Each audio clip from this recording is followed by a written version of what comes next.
Welcome to Organic TV. I'm Cathy Salimbangon, and here with me right now, Dr. Raymond Dihar.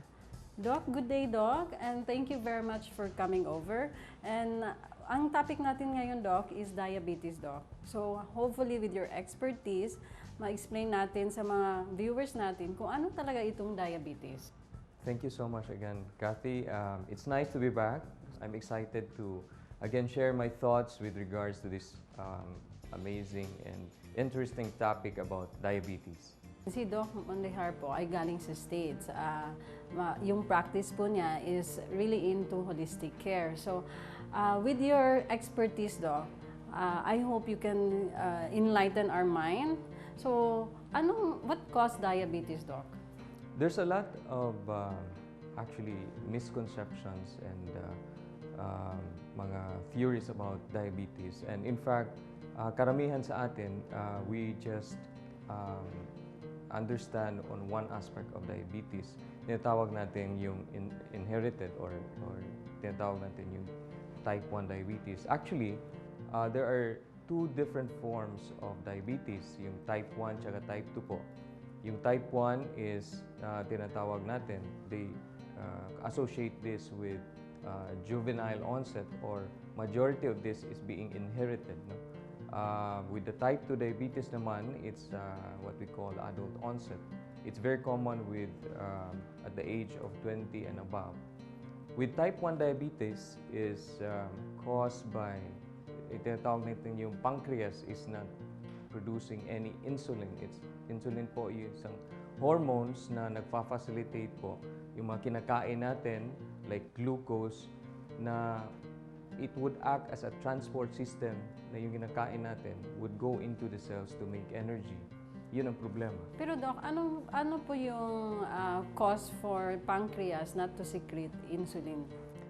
Since type 1, again, it's an autoimmune disease. What it means is yung immune system po natin originally, or in nature, supposed to be yung immune system natin in nagproprotekta sa ating sarili. Now, because of different causes, like for example, inherited causes, yung immune system po natin, inaatake yung pancreas. So, once inaatake na yung pancreas, then it will not produce this enough, or it will numb the hormones, the insulin hormones, to produce the insulin from the pancreas. Wow, Doc, ang dami pa po nating pag-usapan. Diabetes is a very broad topic. But since we need to take a break, we'll be right back po. Thank you.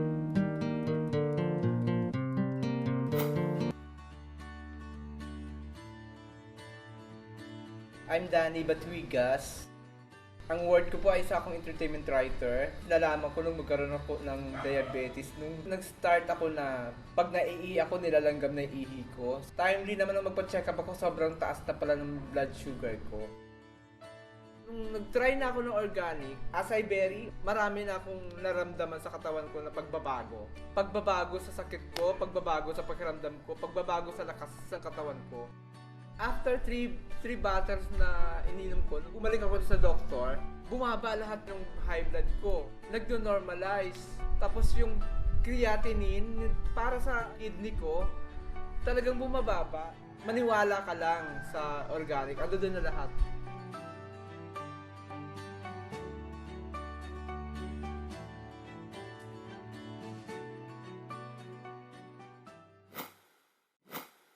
Type 2 is a metabolic problem. Karamihan ito is very common with, at the age of 20 and above.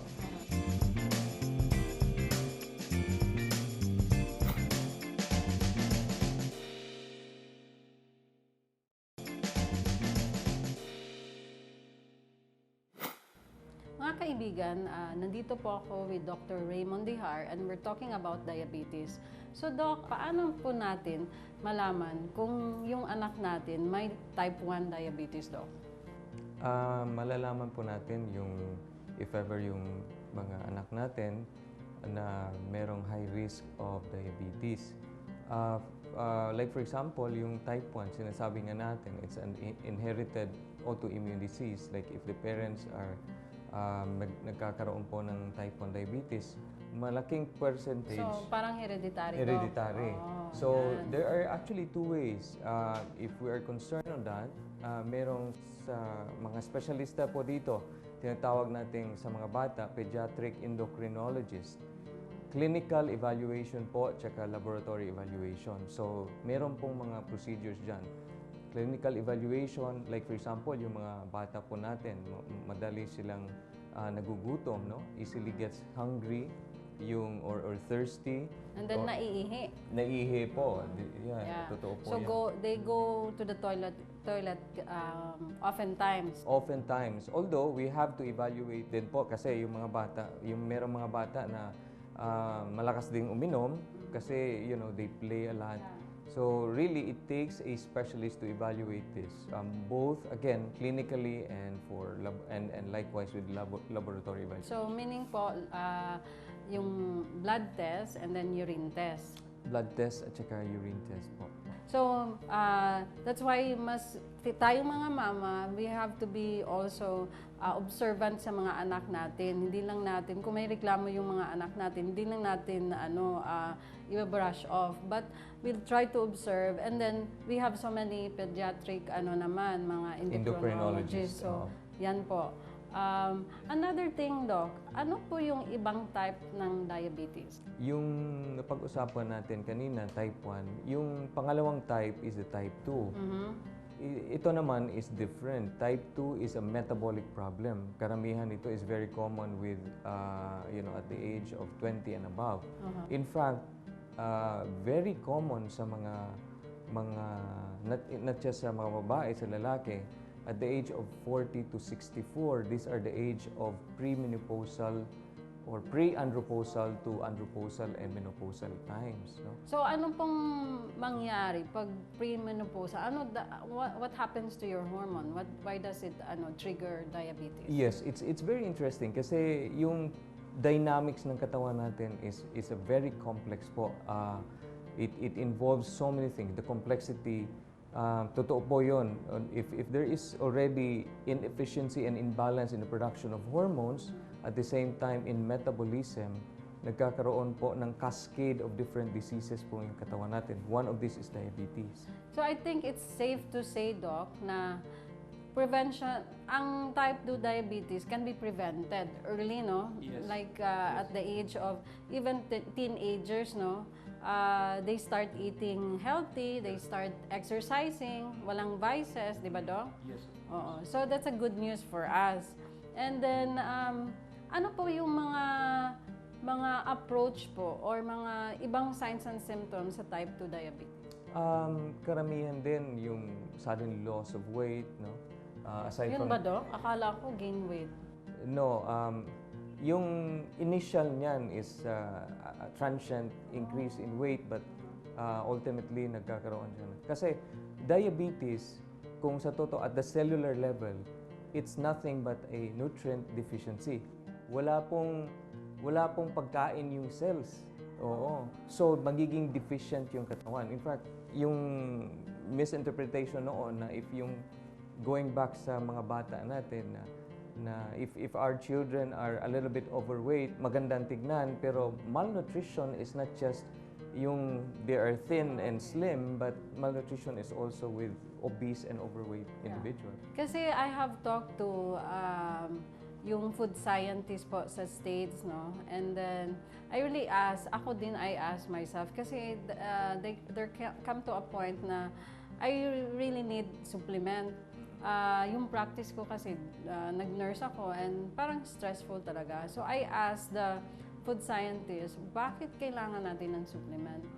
Sabi niya, yung orange daw ngayon, a dozen of orange ngayon, you can get the vitamin C of the, dosage, enough dosage for the day. Before daw, 50 years ago, isang orange lang, you can get the vitamin C for the day. So, meaning, because of soil natin, hindi nutritious, you have to take a lot. But the problem is, ang daming calories noon, ang daming carbohydrates, no, for just to get a certain amount of vitamin C. So that's why makita natin ang daming obese. Yes. No? So it doesn't mean po na if you have nakakaplatong-plato ka na pagkain, yung cells mo nourished. You're just getting a lot of calories, fats, and carbohydrates. Empty calories. Empty calories, yes. Would you agree with me, Doc, na we need five servings of fruits and vegetables? Yes, Diba? ideally, yes. Ideally. Yeah. So, come to think of it, yung calories naman and carbohydrates and sugar that comes Yes, with it. Yes, No? yun ang problema. Oo, kasi kung diabetes ka, limited yung Yes, yun na nga, interestingly, carbohydrates, there are two types po. Merong refined, tsaka merong complex. Refined carbohydrates, yun ang masama po sa mga diabetic patients. But with complex carbohydrates, yun ang actually mabuti sa katawan ng mga diabetic. Can you give example, Doc? Ano yung refined at ano yung complex? Refined carbohydrates po is very common. Refined sugar, bread, pasta, yung mga junk foods, no? These yun pa are naman ang masarap, no? refined, yung mga flour. These are refined form of carbohydrates. Yeah, of course, it would actually trick the tongue na maging masarap siya. But on health-wise, sabi mo nga earlier, it's an empty calories. No? More on diets tayo, good for diabetes, ang pag-usapan natin. So don't go away. We'll be right back. Delicious! Chef Jose of Candaya Resort is going to prepare something healthy for us. I see all the colors of the rainbow here. Today we'll be preparing basically a seafood salad, a very simple seafood salad. We'll start off with some greens. Yeah, we have romaine lettuce. You have to teach me how to. It's like you're dancing.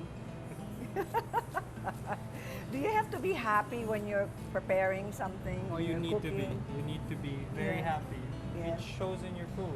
That's right. It shows. So, and your customers, when they eat the food and it's prepared by a happy chef, They'll you have taste happy it. customers, right? So, we are happy today. Okay. Some arugula. Okay, arugula. That's my favorite. It's nutty, it's strong, but yet delicate, no? Some bitter in your life is good. You are a lot of bitter is good. Okay, this one is, Some lettuce. yes, lettuce. Ooh. And it seems easier to eat when you don't see the huge leaf, right? Because you're really chopping it finely. All Put right, so some carrots. Julienne carrots. Carrots, that's the orange.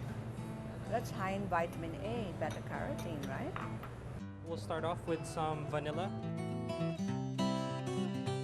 So this is the vanilla bean and the orange juice. And we add a bit of olive oil.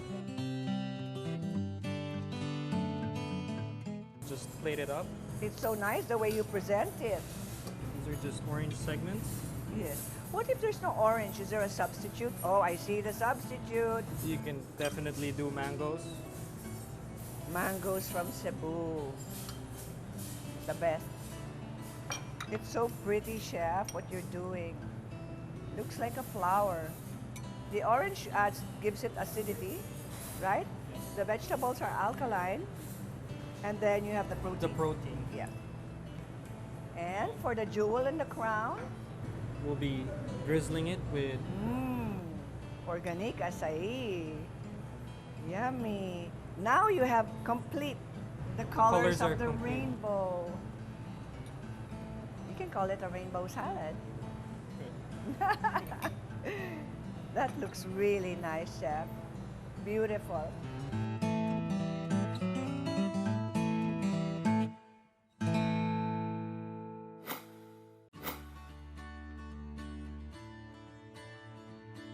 I'm Danny Batwigas. Ang word ko po ay isa akong entertainment writer. Nalaman ko nung magkaroon ako ng diabetes. Nung nag-start ako na pag naiihi ako, nilalanggam na yung ihi ko. Timely naman nung magpa-check up ako, sobrang taas na pala ng blood sugar ko. Nung nag-try na ako ng organic, acai berry, marami na akong naramdaman sa katawan ko na pagbabago. Pagbabago sa sakit ko, pagbabago sa pakiramdam ko, pagbabago sa lakas ng katawan ko. After three bottles na ininom ko, nung bumalik ako sa doktor, bumaba lahat ng high blood ko. Nagno-normalize. Tapos yung creatinine para sa kidney ko, talagang bumababa. Maniwala ka lang sa organic. Ando doon na lahat.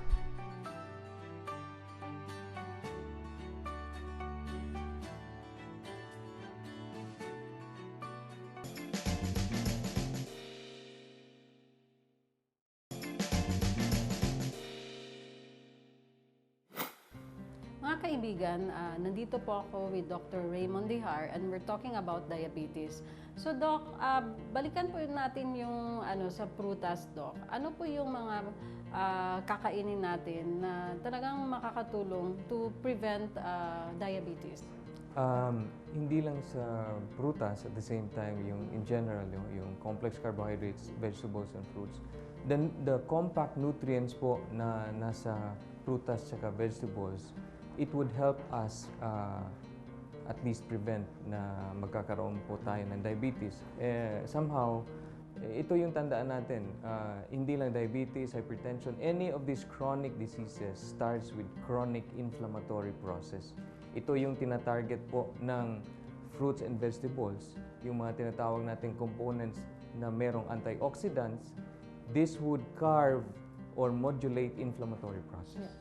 I have read kanina, Doc, that antioxidants, which is high in anthocyanins, the purple color, so you have to understand po, the darker the color of the fruit, the higher the antioxidant content. So, what are other nutritional benefits ng antioxidant po? Sabi mo nga earlier, isa nito yung tinatawag nating phytochemical anthocyanins. At the same time, yung tinatawag nating C3G, no? Cyanidin 3-glycoside, which is very common yung mga berries, no? This is very common in berries.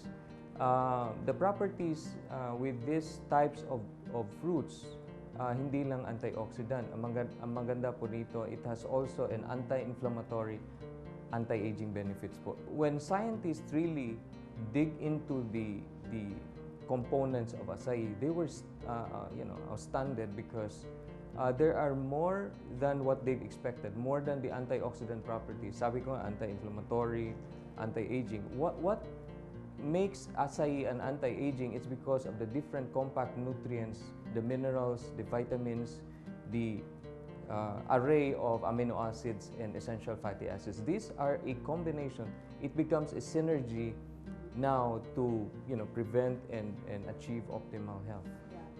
If you want to prevent different diseases or maladies, not just diabetes, we have to change our lifestyle. For the last many decades, sa pamamaraan po natin sa agrikultura, if I may say, I would really reach out because nutrition starts from the soil. And if the soil is heavily laden with pesticides, herbicides, fungicides, and all these things, you're going to destroy the nutrients na sa mga halaman po natin. No? So really, we have to focus on this whole aspect of nutrition. Taking care of ourselves, we have to be mindful po sa ating mga kinakain. Not just based on what is being, sometimes there are good and bad advertisement, and we as an individual have a responsibility, even us as a parent, to our children. No? We have to have a proper form of exercise. Don't overdo, don't underdo, so everything is in moderation po. If we are more mindful na sa pagkain, no, sa nanahaga po natin ng pollution from air, then at least mapiprevent po natin yung mga sakit na mga ganito, yung chronic disease. Doc, on addition to the other medical approach, paano mo i-approach ang isang diabetic client? Well, yun na nga earlier, aside from the regular medications given or suggested by the endocrinologist, as an integrative specialist, we integrate different modalities using anti-homotoxic therapy. Ito na yung gumagamit po tayo ng detoxification, not just internet detoxification, but the real deal detoxification. What it means is we use complex homeopathic remedies from Germany, which helps cleanse or detoxify the cellular level at at the same time the extracellular level. And then we fortify the cells, specifically the pancreas, using other remedies such as momordica. Momordica actually is coming from or came from an extract of the Asian bitter melon. And we know, no, I think even before yung sa mga times ng mga grandparents natin, alam nila na yung ampalaya, which is the bitter melon, would aid in enhancing yung mga cases ng diabetes. In fact, it improves the insulin sensitivity. Doc, talaga yung acai berry, masyadong mapait yun. It's very bitter, so that's why even the Amazonians, they put granola and other fruits just to take it, to make it pleasant kasi masyadong mapait. And I agree with you, the ampalaya also, these are organic approaches. Right. Hindi siya harmful sa katawan natin. Right. Ano pang ibang approaches do? There are actually there are new technologies right now na tinatawag nating biotechnology. Mentioning this, this is going to be the future medicine, combining the pharmaceutical approach in integrative medicine using anti-homotoxic therapy. Biotechnology uses cold laser therapy. These are different approaches in the future that we're going to use to fortify the production of insulin in a very efficient way. So exciting naman yun, Doc, no? Yes, this is very exciting. And ako din as a health practitioner, as a nurse, gusto ko yung mga hindi masyadong invasive, Doc. Kasi parang wala kang trauma effect, no? Doc, ang dami yung nating pinag-usapan about diabetes. I don't think 30 minutes is enough for this, no? But kinakapos na po tayo sa time, Doc. And thank you very much for the time you shared with us. I know you're really busy.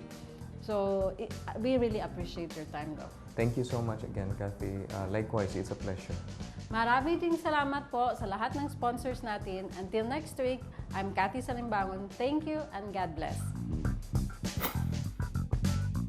Alam niyo ba, in the Philippines, 7 out of 10 Filipinos na hindi pa nakapunta sa dentista. Karamihan kaya sabi natin oral care, unang papasok sa isip natin yung pangangalaga ng ngipin, pagsipilyo, gano'n. Pero ang tamang tanong is, ano ba ang proper na oral care? Yes. Organic TV would like to thank Lim's Furnitures, Chang Hong TV, Abbey Park Academy Cebu, Bay Street Development Corporation, Artist Studios, Lungsod ng Marikina, Marikina Hotel, Isa Skin and Body Experts, Nice Day Coffee, Reyes Hair Cutters, Samurai, Happy House Donuts, Zagu, Ligo Tuna, Master Shomai, Ideal Vision Center, Glutamax, Luminous, Luminex. We would also like to thank our media partners, Pinoy Ads, advertise dito, sulit. DZJV, 1458 AM, Radio Calabarzon.